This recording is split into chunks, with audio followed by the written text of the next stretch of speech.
7 दिवसीय अंतर्राज्यीय युद्ध रेड क्रॉस प्रशिक्षण शिविर का कुरुक्षेत्र के पंजाबी धर्मशाला में आयोजन किया गया। इस प्रशिक्षण शिविर में देश भर से 16 राज्यों के 220 प्रतिभागी हिस्सा ले रहे हैं। आज भारतीय रेड क्रॉस सोसाइटी हरियाणा शाखा के राज्य महासचिव महेश जोशी ने मुख्य रूप से शिरकत की। भारतीय रेड क्रॉस सोसाइटी हरियाणा शाखा के राज्य महासचिव महेश जोशी ने कहा कि राष्ट्र निर्माण में युवाओं की भूमिका को लेकर हरियाणा रेड क्रॉस अग्रणी है। इसी कड़ी में यूथ रेड क्रॉस विंग की ओर से युवाओं की ऊर्जा को राष्ट्र और मानव सेवा से जोड़ने का अनूठा प्रयास किया जा रहा। हरियाणा रेड क्रॉस हर वर्ष इस तरह जिला, राज्य और अंतर्राज्यीय शिविरों का आयोजन किया जाता है, जिसमें हजारों की संख्या में युवाओं को सेवा भाव से प्रेरित किया जाता है। शिविर निदेशक रोहित शर्मा ने कहा कि अंतर्राज्यीय यूथ रेड क्रॉस प्रशिक्षण शिविर में देश भर के 16 राज्य से 220 प्रतिभागी हिस्सा ले रहे हैं। 28 अगस्त तक चलने वाले युद्ध प्रशिक्षण शिविर में प्रतिभागियों को रेड क्रॉस का इतिहास, प्राथमिक सहायता, सड़क सुरक्षा, रक्तदान, देहदान, नशा मुक्ति, राष्ट्रीय एकता के संतुलन आहार तथा मोबाइल के दुष्परिणाम के बारे में जानकारी दी जाएगी। महेश जोशी जी के मार्गदर्शन में हमने ये अंतर्राज्यीय शिविर का आयोजन किया और ये 22 अगस्त से शुरू हुआ था और आज ये 28 अगस्त तक ये शिविर यहाँ चलेगा कुरुक्षेत्र में। इसमें 16 राज्यों से हमारे प्रतिभागी आए हुए हैं। इसमें लगभग 218 की संख्या हमारे प्रतिभागियों की रही है। लगभग आधा भारत और इसके राज्य, ख़ास तौर पर साउथ के एरिया के लगभग सभी राज्य इस शिविर में आए हुए हैं और लड़कों का ये कैंप है। इसमें हमने तमाम तरह के प्रशिक्षण बच्चों को देंगे। जो यहाँ बेसिकली ये जो प्रतिभागी हैं ये कॉलेज और यूनिवर्सिटीज़ के स्टूडेंट हैं। आपको मैं ये भी बताना चाहूँगा कि हरियाणा रेड क्रॉस जो है उसकी जो यूथ रेड क्रॉस विंग है ये अपने ऑल ओवर इंडिया के अंदर सबसे ज़्यादा ऑर्गेनाइज्ड और सबसे ज़्यादा वॉलंटियर्स और जो स्वयंसेवक जिसे हम बोलते हैं यूथ रेड क्रॉस के, सबसे ज़्यादा YRC के जो है वो हरियाणा में ही हैं। और ये जो नेशनल हेडक्वार्टर ने वो हमारी तरफ देखता है दिल्ली कि अब हरियाणा रेड क्रॉस क्या नया कार्य करेगा युवाओं को नई दिशा देने के लिए। तो उसी को हमने ध्यान में रखते हुए इस कार्यक्रम का आयोजन किया। इसमें आप देखिए कि हम प्राथमिक चिकित्सा से संबंधित इनको प्रशिक्षण प्रदान करेंगे और जो आपदा प्रबंधन के इनको गुण हम सिखाएंगे, इनको इसकी शिक्षा देंगे। साथ में हमारे जो HIV, एड्स, TB और ये सब जो कम्युनिकेबल डिजीज़ हैं इसके ऊपर भी हम इन बच्चों को प्रशिक्षित करेंगे। साथ ही जो हमारे समाज की कुरीतियाँ हैं और जो समाज में व्याप्त जो हमारे बुराइयां हैं उनके बारे में भी इनको जागरूक तो ये है ही कि उसको कैसे उसको ख़त्म करना समाज से, उसके बारे में भी इनको यहाँ बताया जाएगा। साथ साथ इसके अलावा कुछ हमारी कल्चरल गतिविधियाँ, कुछ सांस्कृतिक कार्यक्रम भी हम इवनिंग में कराते हैं। सांस्कृतिक कार्यक्रम जो हम यहाँ कराएंगे उनका जो विषय वस्तु जो है वो सामाजिक ही है। जैसे स्किट्स होंगी तो वो दहेज प्रथा पे स्किट्स होंगी, ड्रग डिडक्शन के ऊपर स्किट्स होंगी। साथ ही हमारे ग्रुप सॉन्ग है, ग्रुप सॉन्ग जो है नेशनल इंटीग्रेशन से भरे हुए होंगे, राष्ट्रीय एकीकरण को लेकर राष्ट्रीयता से भरे और हमारी संस्कृति से भरे हुए वो ग्रुप सॉन्ग होंगे। और इसके अलावा हमारे कुछ स्पोर्ट्स और डिबेट कॉम्पिटिशन्स इसमें हमने रखे हैं। वो डिबेट कॉम्पिटिशन्स के हमारे जो विषय वस्तु है वो भी कि ऑनलाइन एजुकेशन, ऑफलाइन एजुकेशन, हमारे जो necessity of peace, necessity of war and peace, इस तरह के हम टॉपिक लेकर जो है बच्चों में उनके विचार हम इसमें साझा करेंगे कि जो हमारी युवा ऊर्जा है, हमारी युवा एनर्जी जो है वो उसका डाइवर्जन किस तरफ है, कहाँ किस तरफ वो देख रही है। तो इस तरीके से हमारे 6 दिन का हमने जो शिविर है इसका हमने कैटेगरी वाइज हमने इसमें इसको डिवाइड किया हुआ है। तो हमारे विभिन्न जो अलग अलग सब्जेक्ट्स के जो हमारे अथॉरिटीज़ हैं, जो हमारे रिसोर्स पर्सन हैं, वो अलग अलग जगह से हमने बुलाए हैं। फूड एंड न्यूट्रिशन के ऊपर, जैसे आजकल संतुलित भोजन के ऊपर बड़ा विषय चल रहा है कि बच्चे अच्छा भोजन नहीं खा रहे, बाहर का एडिटेड फूड खा रहे हैं, तो कैसे उससे बचें। मोबाइल का यूज़ बहुत ज़्यादा हो रहा है, उस अपनी आँखों को, अपने माइंड को, अपने आप को कैसे उससे बचाना है। उसका प्रयोग तो करना ही है, बट किस तरीके से अपने आप को बचाना है वो भी सब हमने इसमें हमने इसमें रखा है, सब्जेक्ट मैटर में रखा है। तो इस तरीके से हम एक हरियाणा के माध्यम से पूरे देश को हम ये संदेश देना चाह रहे हैं कि जो हमारी युवा शक्ति है उसको सही अ, उसकी ऊर्जा को सही तरीके से कैसे हमने रूपांतरित करना है। बाकी तो सर टोटल हमारे 218 बच्चे हैं जी, और इसमें जो है 16 राज्य टोटल हमारे आए हुए हैं। अगर आप कहते हैं तो मैं राज्य भी बता देता हूँ कौन कौन से हैं। जम्मू कश्मीर, आपके हिमाचल प्रदेश, उत्तराखंड, हरियाणा, पंजाब, और इधर से चंडीगढ़ हो गया। उसके बाद साउथ से आप ले लें तो केरला, कर्नाटका, आपका तेलंगाना, आंध्र प्रदेश, और तमिलनाडु, और उसके बाद छत्तीसगढ़, मध्य प्रदेश, उड़ीसा, ये तमाम राज्य हमारे, पौंडीचेरी, ये तमाम राज्य हमारे इसमें जो है 16 राज्य इसमें पार्टिसिपेट कर रहे हैं। आज का जो युवा है नशे की दलदल में गिरता जा रहा है, क्या रेड क्रॉस इसके ऊपर जो कार्य कर रही है? हमारा, आपने बहुत अच्छा प्रश्न उठाया है कि हमारा मेन फोकस ही इसके ऊपर है।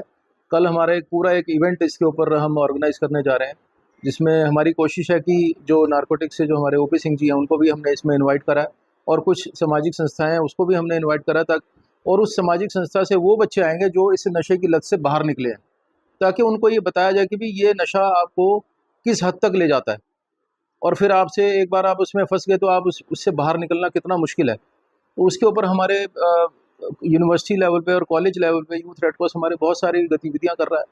तो उसमें भी हमें लगातार हम इसके ऊपर प्रयासरत हैं कि किस तरीके से हमने नशा उन्मूलन के लिए कार्य करना है। तो और युवाओं का बड़ा सपोर्ट हमें मिल रहा है इसमें। हमारी YRC यूनिट्स हर कॉलेज के अंदर है, और वो यूनिट्स के अंदर स्पेसिफिक यूनिट हमने ड्रग एडिक्शन की बनाई हुई है कि उस कॉलेज के अंदर कोई नशा सप्लाई तो नहीं कर रहा, उस यूनिट के अंदर कोई बच्चा नशा तो नहीं कर रहा। तो हम वो ध्यान रखते हैं अपने कॉलेज में, अपने यूनिवर्सिटी परिसर में, कि कोई इस तरह की गतिविधियां तो नहीं चल रही, और वो फिर अपने जो हमारे काउंसलर होते हैं, जो हमारे प्रोफेसर साहिबान होते हैं, उनको इस बारे में इंटीमेट करते हैं कि इस तरह की गतिविधि चल रही है, फिर हम आगे उस देखते हैं कि किस तरीके से उसको वहाँ से ख़त्म किया जाए। तो इस तरह से हम लुक आफ्टर कर रहे हैं। लड़कियां भी इसमें ये हमारा लड़कों का शिविर है, ऐसे ही हम लड़कियों का शिविर लगाते हैं। तो उसमें भी इसी तरीके से, बल्कि लड़कियों का जो पार्टिसिपेशन है वो बड़ा बड़ा अच्छा रहता है। हम इक्वल अपॉर्चुनिटी देते हैं दोनों को। हमारा अलग अलग लगाने का मतलब ही यही है कि ताकि, क्योंकि इसमें अगर हम 200 बच्चों की कैपेसिटी है तो 100 लड़के और 100 लड़कियाँ आएंगे, उसमें 200 लड़कियाँ आएंगी, इसमें 200 लड़कियाँ, तो प्रतिभागिता जो है बढ़ती है। तो उसमें बच्चे आते हैं, इन्हीं विषयों पे वहाँ डिस्कशन होती है। विमेन एम्पावरमेंट के ऊपर हम बहुत सारे बड़े बड़े नेशनल लेवल के प्रवक्ता बुलाते हैं कि उनके राइट्स एंड ड्यूटीज़ क्या हैं। लड़कियों के जो आजकल जो इश्यूज चल रहे हैं, इवन ये लिव इन रिलेशनशिप और ये सब जो विषय वस्तु है, जो बड़ी संवेदनशील जो सब्जेक्ट हैं, इनके ऊपर भी हम डिबेट कराते हैं बच्चों की, कि क्या हमारा जो युवा है वो इस बारे में उसके विचार क्या हैं, किस तरीके से इसको सोच रहा है। तो ये सब चीज़ें हम इसमें रखते हैं जी। नमस्कार। आज गीता की स्थली कुरुक्षेत्र में मैं आज आपके मुखातिब हुआ हूँ। मैं अपने आप को गौरवान्वित महसूस कर रहा हूँ, क्योंकि हरियाणा का ये कुरुक्षेत्र एक ऐसी स्थान है जहाँ से भगवान कृष्ण ने युद्ध भूमि के मध्य में अर्जुन को गीता का उपदेश देकर और जीवन में आगे बढ़ने का और मोह भंग करने का एक उपदेश दिया था। उसी स्थान पर युद्ध की विभीषिका से उत्पन्न अंतर्राष्ट्रीय स्तर पर एक बहुत बड़ी सामाजिक संस्था रेड क्रॉस का यह अंतर्राज्यीय एक कैंप, एक शिविर यहाँ आयोजित किया गया है। हरियाणा के सम्माननीय महामहिम राज्यपाल प्रोफेसर असीम कुमार जी घोष के मार्गदर्शन में हम सब लोग इस तरह से काम करने का प्रयास करते हैं ताकि मानव सेवा की मिसाल कहे जाने वाले और अपने आप में अंतर्राष्ट्रीय स्तर पर सेवा की मिसाल बनने का जो काम रेड क्रॉस ने किया है, उस दिशा में नौजवान अधिक से अधिक प्रेरणा लेकर ये सब काम करें और अपने अपने राज्यों में जाकर उसका अनुसरण करके और नई ऊर्जा के साथ काम करें। इस उद्देश्य से हमने ये अंतर्राज्यीय शिविर लगाया है। इस कैंप के निदेशक हमारे श्री रोहित शर्मा जी हैं। मैं उनसे निवेदन करूंगा कि एक बार कैंप की सारी ब्रीफिंग वो आपको दें, ताकि फिर आगे अन्य विषयों पर कुछ आपसे मैं भी बातचीत कर सकूं। कि सुबह 6 बजे से लेकर रात को 9 बजे तक जो देश भर से यूथ रेड क्रॉस के वॉलंटियर्स आए हैं, ये अलग अलग विषयों पर प्रशिक्षण लेते हैं। आप सब लोग पत्रकार साथी समाज की सजगता से, समाज की भावना से और समाज की आवश्यकताओं की भली भांति से परिचित हैं। इस समय आपको सबको पता है किस तरह से प्राकृतिक आपदा पूरे देश में आई हुई है और ये अपने आप में एक चुनौती बनी हुई है। तो इस प्रशिक्षण शिविर में हमने ये डिजास्टर मैनेजमेंट यानी आपदा प्रबंधन इस विषय को मुख्य रूप से रखा है, ताकि ये वॉलंटियर्स आपदा का अच्छा से प्रशिक्षण ले सकें और फिर अपने अपने राज्यों में जाकर वहाँ आपदा मित्रों का गठन करके और इस आपदा के प्रबंधन में कैसे महत्वपूर्ण भूमिका युवाओं की हो सकती है, इन विषयों पर चर्चा करें। अनेक विषयों पर हम सब लोग चर्चा करते हैं, उनमें से रेड क्रॉस ने जो भूमिकाएं तय की हैं उनमें ये सब विषय आते हैं। तो उसमें क्योंकि युवा अपने आप में संपूर्ण विषयों को समेटे हुआ होता है, क्योंकि युवा मन जो है एक सागर की तरह होता है, वो सब बातें समझ भी सकता है, समझा भी सकता है, कर भी सकता है, तीनों आयामों पर खरा उतर सकता है।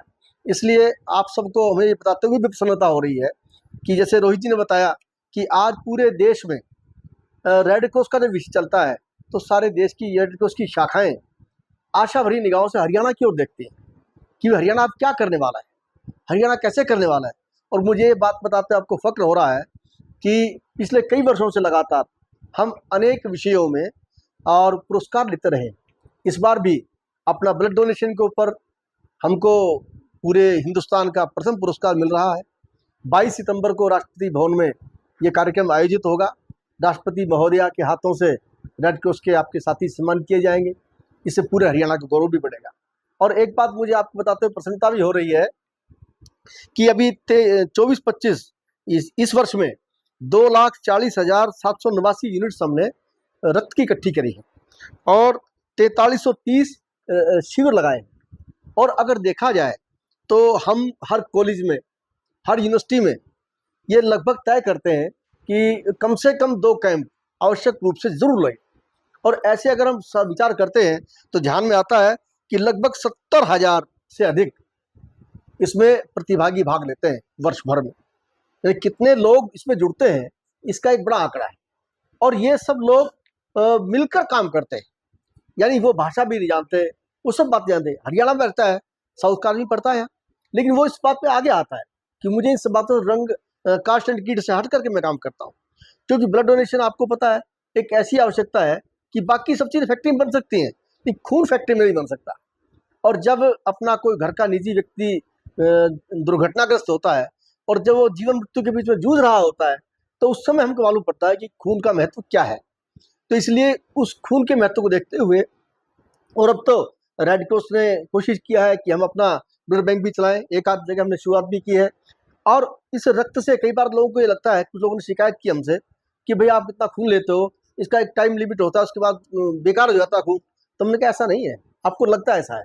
सच्चाई क्या है कि हम लोग पहले से ही इसका मैनेजमेंट रखते हैं कि जो खून लिया गया है वो उचित समय पर उचित स्थान पर पहुँचे। और इसके अलावा खून के से 8 हिस्से किए जाते हैं।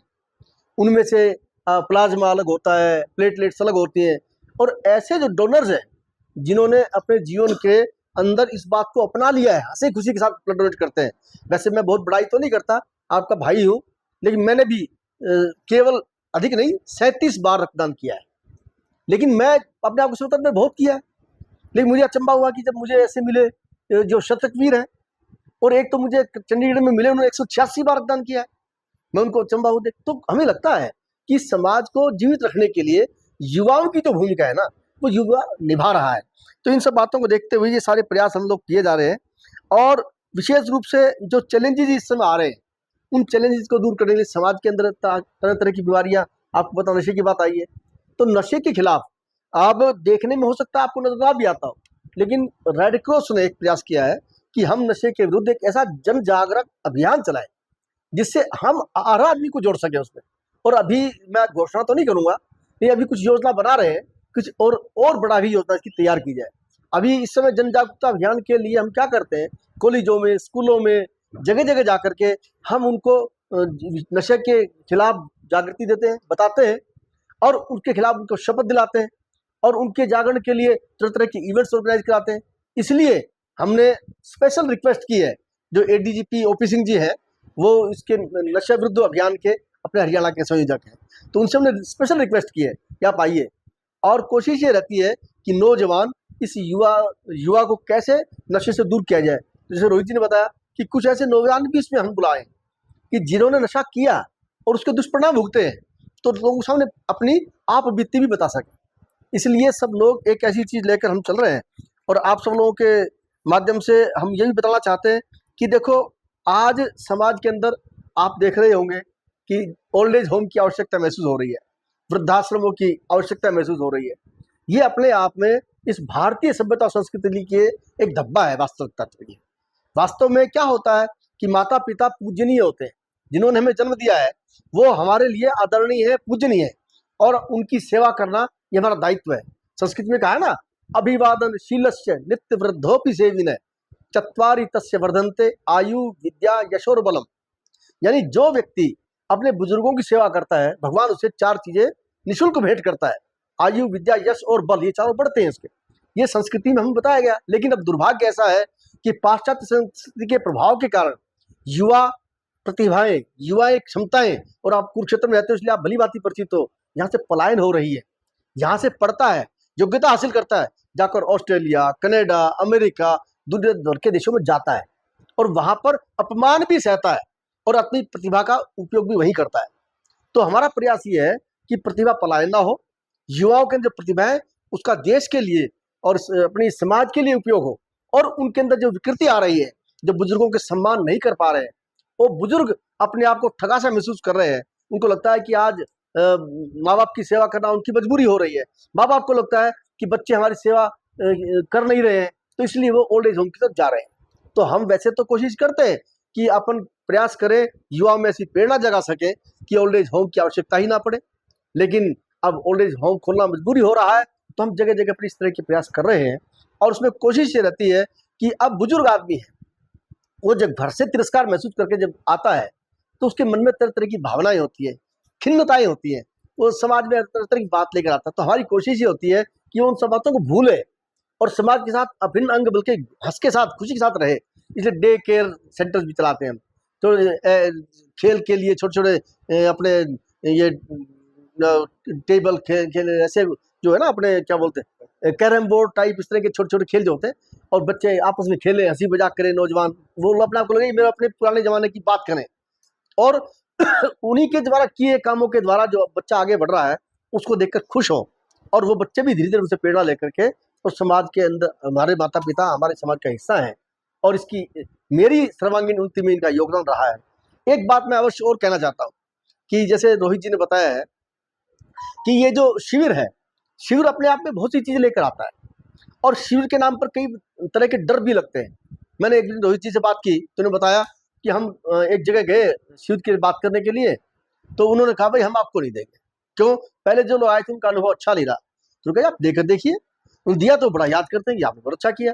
यानी जो ट्रेनिंग दे रहा है उस व्यक्ति पर निर्भर है कि आप क्या परोस रहे हैं आप पर। तो हमारा प्रयास ये है कि अच्छा परोसा जाए और युवा की सर्वांगीण उन्नति हो। इसलिए सुबह 6 बजे से लेकर रात को 9 बजे तक अनेक विषयों पर उनकी चर्चा होती है और उनको प्रैक्टिकल प्रशिक्षण दिया जाता है, ताकि फर्स्ट एड का प्रशिक्षण लेकर वो जाए, CPR की ट्रेनिंग लेकर यहाँ से जाए, और फिर डिजास्टर मैनेजमेंट की ट्रेनिंग लेकर जाए, ताकि उस ट्रेनिंग का उपयोग अपने क्षेत्रों में, राज्यों में जा करके और अपने साथ टीम बना करके आगे आए, और इस प्रकार जो इस दुनिया को, संसार को आज नौजवानों की क्षमताओं की आवश्यकता है उसका भरपूर उपयोग हो सके। ये हमारा प्रयास। ऑफिस की यहाँ पर बहुत दिनों बाद देखो, बात ऐसी है कि आप सब लोग जानते हैं रेड क्रॉस में भी कर्मचारी काम करते हैं और मैन टू मैन डिफर होता है। आज आप आ गए तो आप थोड़ा अच्छा काम कर दिया, ये आए थोड़ा हल्का काम हो गया, मैन टू मैन डिफर तो होता है। लेकिन फिर भी हमारा प्रयास ये है कि अब उसके अंदर कुछ है, नए गवर्नर साहब आए हैं, नई क्षमताओं के साथ आए हैं, पूरा स्टाफ नया हो गया है और भगवान की दया से हमारा भी स्टाफ नया है। तो अब हमारी कोशिश है कि नए जोश और नए उत्साह के साथ ऐसा काम करें ताकि अपने को लगे कि जो वास्तव में आप और हमको लग रहा है यहाँ नहीं हो रहा, लेकिन पूरे देश को लगता है हरियाणा में कुछ हो रहा है। तो इसलिए उसको ठीक ढंग से भी हम जहाँ कमी है उसको दूर करें। अभी बहुत सी चीज़ें ऐसी हैं जो मैं सार्वजनिक रूप से आपको बता नहीं सकता, लेकिन कुछ चीज़ें ऐसी हैं उनको प्रयास कर धीरे धीरे जो है हाँ। हम भी नहीं बताना हाँ, चाहते। रेगुलराइज करने का प्रयास कर रहे हैं। अभी उसको सिस्टमाइज करेंगे। अभी गवर्नर साहब से आए हैं तो उसमें क्या होता है कि हमारी इसमें एजीएम वगैरह मीटिंग होती है, उसमें जो समस्याएं उनको इकट्ठा करके उन विषयों पर चर्चा होती है और सरकार के प्रशासन के सब लोग इससे बैठते हैं, उसमें उन पर गंभीर चर्चा के बाद नए नए डिसीजन लिया। वैसे आपकी बात बिल्कुल सही है, ये वास्तव में पीड़ा भी है ना, ये कोई गलत बात नहीं है। जिसने अपने जीवन में कई बार खून दिया है उसका आवश्यकता नहीं पड़ी, लेकिन फिर भी आपको अगर कोई ऐसी ध्यान है तो बताना। हमने कोशिश की है कि एक ऐसा रक्तदाता सूची भी तैयार की जाए, हर जगह पर है वो कई बार जानकारी के अभाव में भी छूट जाता है। अदरवाइज क्या होता है कि बहुत सी जगह पर लिस्टें बनी हुई है कि जैसे कई बार क्या होता है एक्सटेम्पोर खून की आवश्यकता पड़ती है और फला ग्रुप की ही जरूरत पड़ती है, वो कई बार ऐसे ग्रुप होते हैं जो अवेलेबल नहीं होते, तो हमने उनकी लिस्ट बनाई हुई है। तो हम जगह जगह पर उसको कोशिश करते हैं। तो आपको कभी ऐसी कोई बात आए तो आप बताएं, रोहित जी को बताएं, हमें बताएं, ताकि हम उसको वो मुहैया भी करवा सकें। हमारा प्रयास तो रहेगा कि सब डिस्ट्रिक्ट में दी जाए वो, और जहाँ कमी हो ठीक भी की जाए, लेकिन फिर भी उसको अगर कहीं कमी है तो उसको हम दुरुस्त करेंगे और हम उसको अच्छे स्तर पर भी और आप सबके सहयोग से भी हम इसको ठीक करने का प्रयास करेंगे। क्योंकि ये देखो सच्चाई मैं पहले ही बता रहा हूँ कि जीवन मृत्यु के बीच में खून एक ऐसी चीज है जिसको हम कहीं से प्राप्त नहीं कर सकते। ये मानव के द्वारा दिया जाना रक्त है ना, यही सेवा का काम करता है, इसलिए उसकी भूमिका ठीक से रहे। और अगर बात करें तो आपदा के लिव इन रिलेशनशिप पर तो हमने जी लिव इन रिलेशनशिप पर तो हमने अभी कुछ किया नहीं है, क्योंकि अभी एक ऐसा विषय है, कंट्रोवर्शियल विषय है, किस पे किया जाए कि नहीं किया जाए, अलग तरह के विचार है। अब आपके सामने कुत्ते का विषय आया था, सुप्रीम कोर्ट ने डिसीजन दिया, उस पर ही समाज हिस्से में बट गया। तो कुछ विषय ऐसे होते हैं कि हम हिस्से में बटना नहीं चाहते, फिर भी हमारा प्रयास ये रहेगा कि अपने संस्कार बच्चों को अच्छे देंगे ना तो ये कुरीतियाँ नहीं आएंगी। कुरीतियों का जन्म संस्कारों से होता है। और मैं समझता हूँ, देखो आप सब अपने परिवार से ही हैं, मैं भी आपके परिवार से हूँ, आप भी हमारे परिवार से ही हैं। आपको सबको पता है कि जड़ जो है ना अपने परिवार में ही। और मैं सबको कहता हूँ कि अपने परिवार सुधर जाएंगे तो समाज, देश, दुनिया अपना सुधर जाएगी। इसलिए कई बार कहते हैं ना कि मैं सुधरा तो जग सुधरा। तो इसलिए हम प्रयास ये करते हैं यहाँ युवाओं को ऐसे प्रेरणा दें। आपके मुझे कहते हुए फक्र है इस बात का कि यहाँ रहने वाला शिक्षणार्थी, मुझे विश्वास है कि कोई भी किसी गलत दिशा में नहीं जाएगा, गलत दिशा में स्टेप नहीं उठाए, क्योंकि यहाँ ऑर्गेनाइज करने वाली जो टीम बैठी है वो इस बात का विशेष ध्यान रखती है। यहाँ से जा करके अब एक स्टेट के आदमी ने कहा इनसे, भाई साहब से, रोहित जी से, कि हम बच्चों को भेज तो रहे हैं आपके पास, पर हमें विश्वास नहीं है कि वहाँ बच्चे कुछ अच्छा लेकर आएंगे। तो इन्होंने कहा कि आप मेरे को भेज कर देखिए, फीडबैक बच्चों से लीजिए, फिर आप हमारे से मत लीजिए। अगर आपको फीडबैक अच्छा देंगे तो आप बताना। तो हमारा अभी तक का अनुभव ये है कि आज तक जो यहाँ से प्रशिक्षण लेकर गए हैं सबने यहाँ की तारीफ की है। और मुझे एक बात और बताते हुए फक्र हो रहा है कि अभी तक जितने कैंप लगे हैं उसमें सबसे बड़ा कैंप है ये। अभी तक जितने भी कैंप लगे हैं आज तक YRC के, आज तक 16 राज्य किसी में भाग नहीं ले पाए हैं। मैक्सिमम 13 राज्यों की टीमें आई थी। तो इस बार पहली बार आप लोगों के सहयोग से ये जो 16 राज्यों की टीमें आई हैं, और आगे आगे इसको और भी बढ़ेगी, 18 भी होगा, फिर 20 भी होगा। सर एक बात और लीगल अथॉरिटीज के साथ मिलकर काम करते हैं और रोड सेफ्टी वीक बनाते हैं। पीछे हमारे खंड स्तर पर कार्यक्रम हुए हैं, उसमें लीगल सेल के साथ मिलकर के जजेस जो है, अपने सेशन जज, जूनियर डिवीजन जज, सब ने मिलकर ब्लॉक लेवल पर से पहले प्रतियोगिताएं की हैं, ताकि छोटे बच्चों से ये शुरुआत हो जाए कि भाई ट्रैफिक नियम होते क्या है, ट्रैफिक के सिग्नल्स क्या हैं, वो क्यों दिए जाते हैं, उसका लाभ क्या है। तो मैं तो बल्कि कई बार कहता हूँ कि हमारे समाज में एक थोड़ी सी विकृति ये आ रही है कि हम ट्रैफिक नियमों का पालन इसलिए करते हैं कि चालान ना कट जाए। वास्तविकता तो ये है कि होना ये चाहिए कि अपने जीवन की सुरक्षा के लिए उनका पालन करें। हेलमेट इसलिए जरूरी नहीं है कि चालान कटे, हेलमेट इसलिए जरूरी है कि अगर तो दुर्घटना हो तो शरीर पर ऐसा अपना पोर्शन है शरीर का, मस्तिष्क जो शरीर का, कि जो महत्वपूर्ण अंग है, अगर इसको कहीं भी चोट लग गई तो कुछ भी हो सकता है। इसलिए बेल्ट बांधना है। तो ये सब चीजें ऐसे है। अब धीरे धीरे समाज के अंदर इस बात को गहरी उतर जाए, तो हम कोशिश करें छोटे बच्चों से ले अभी हमने प्राइमरी लेवल से शुरू किया है, ताकि छोटे बच्चे, फिर बड़े बच्चे, फिर स्कूल, फिर कॉलेज लेवल पर ये सब प्रतियोगिताएं हो और उनको कंठस्थ हो जाए कि किस प्रकार की ये सिग्नल्स है और उनका पालन करना क्यों जरूरी है, और ये सब जो एक्सीडेंट हो रहे हैं इनको कैसे बचाया जा सकता है। हम अपने घर से निकले तो अपनी तैयारी करके निकले, क्या क्या मैंने अपने सबको देखा है क्या, ये सब बातें हम प्रयास करते हैं। देखो, होता तो प्रयास ही है और प्रयास करने से ही सफलता भी मिलती है। तो हमें लग रहा है कि ये इस धीरे धीरे एक जागरूकता अभियान, एक आंदोलन बन जाएगा, हमारा विश्वास है। इन सब चीजों को कहीं ना कहीं पाठ्यक्रम में शामिल करने के लिए आपको लगता है? पाठ्यक्रम को तो देखो करने का विषय दूसरा है। सर हमारे यूनिवर्सिटी लेवल पे हमने इसको ऐड कर दिया, एमडी यूनिवर्सिटी और कुरुक्षेत्र यूनिवर्सिटी, मीरपुर यूनिवर्सिटी आपके जो रिवाड़ी वाली है, और गुरु जम्बेश्वर यूनिवर्सिटी, यहाँ पर हमारे यूथ रेड क्रॉस का जो हमारा subject as a subject new education policy में हमने ऐड कर दिया है। तो बच्चों को ये जो विषय इतने सारे ये उनको उनके करिकुलम में पढ़ाया जाए। ये हमारे रेड क्रॉस में सर की गाइडेंस में हमने इनिशिएटिव ली थी, तो वो हमारे एग्जीक्यूट। शुक्रिया। मैंने एक स्टोरी